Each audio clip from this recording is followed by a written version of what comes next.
그들은 조각목으로 궤를 짜되 길이는 2규빗 반, 너비는 1규빗 반, 높이는 1규빗 반이 되게 하고 너는 순금으로 그것을 싸되 그 안팎을 싸고 위쪽 가장자리로 돌아가며 금테를 두르고 금고리 넷을 부어 만들어 그 네 발에 달되 이쪽에 2고리 저쪽에 2고리를 달며 조각목으로 채를 만들어 금으로 싸고 그 채를 궤 양쪽 고리에 꿰어서 궤를 매게 하며 채를 궤의 고리에 꿰은 대로 두고 빼내지 말지며 내가 내게 줄 증거판을 궤 속에 둘지며 순금으로 속죄소를 만들되 길이는 2규빗 반, 너비는 1규빗 반이 되게 하고 금으로 그룹 둘을 속죄소 두 끝에 쳐서 만들되 한 그룹은 이 끝에 또 한 그룹은 저 끝에 곧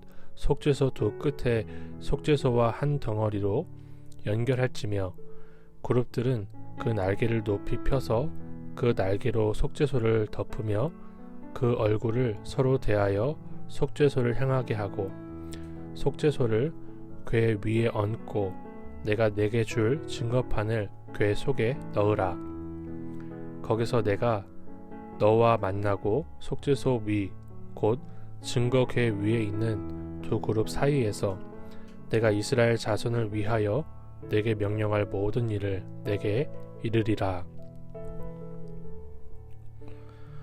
오늘 본문의 말씀은 언약궤를 만들라는 하나님의 명령이자 설계도라고 할 수 있습니다. 10절부터 16절에는 밑에 있는 궤 부분, 상자 부분을 말하고 17절부터 22절에는 뚜껑에 해당하는 속죄소라고 부르는 그곳을 말하고 있습니다. 잘 보시면 10절에서 16절에 이 하나님의 임재의 상징이라고 할 수 있는 언약궤의 상자 부분은 조각목으로 뼈대가 만들어지고 있는 것을 볼 수가 있어요. 채도 조각목으로 먼저 만들고 금을 입히는 방식입니다. 왜 하나님은 처음부터 금으로 쳐서 만들려고 하시지 않고 이 조각목이라는 좀 단순하고 또 가벼운 소재를 가지고 먼저 뼈대를 만들려고 하셨을까요?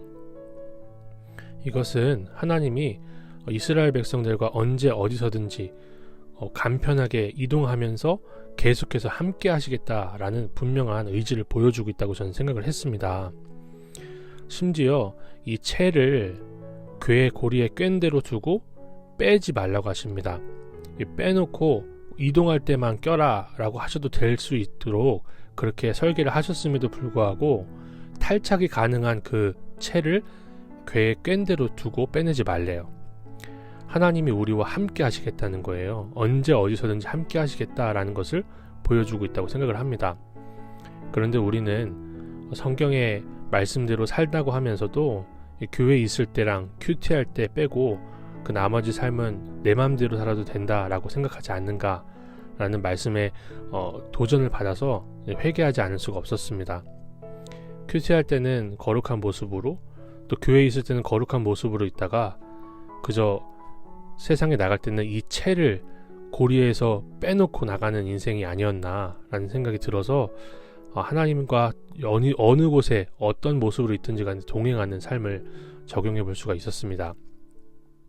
또 주님께서는 이 상자 부분을 만들 때뿐만 아니라 뚜껑 부분, 속죄소를 만들 때도 이 동일하게 반복해서 강조하시는 말씀이 있어요.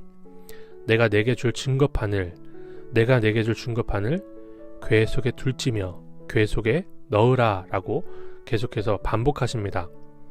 저는 이 말씀을 보면서 하나님의 임재는 우리가 느끼는 것, 느낌이라든가 실체가 없는 그런 영적인 기운 이런 것이 아니라 분명한 실체가 있는 증거판, 하나님의 명령이라는 것을 생각해 볼 수가 있었어요.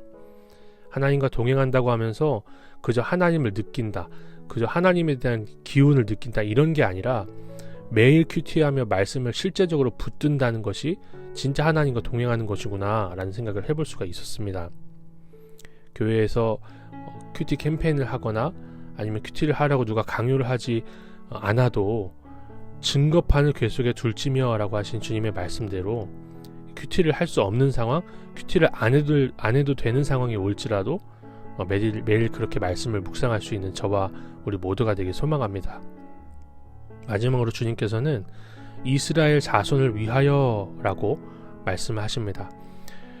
이 모세에게 이 증거판을 둔 이 속죄소 사이에서 이 두 그룹이 천사거든요. 천사의 날개 사이에서 하나님께서 모세에게 말씀하시고 그 말씀을 모세를 통해서 이스라엘 백성에게 전하게 하시는데, 이스라엘 백성에게가 아니라 이스라엘 자손을 위하여 명령하신다라고 해요. 그러니까 주님이 오늘 나에게 주시는 말씀은 나에게 주시는 말씀이 아니라 나를 위하여 주시는 말씀이라는 생각이 들었습니다. 주님이 나의 행복을 위하여 거룩하라 하셨으니 거룩을 우리의 행복으로 삼고 오늘 하루를 보낼 수 있기를 소망합니다. 하나님 아버지, 언약궤를 조각목으로 만들게 하셔서라도 우리와 언제 어디서든지 함께 하시며 동행하시려는 주님의 마음을 우리가 알게 하옵소서. 우리의 삶이 말씀 따로 삶 따로가 아니라 매일 언제든지 말씀 안에 살기를 원합니다.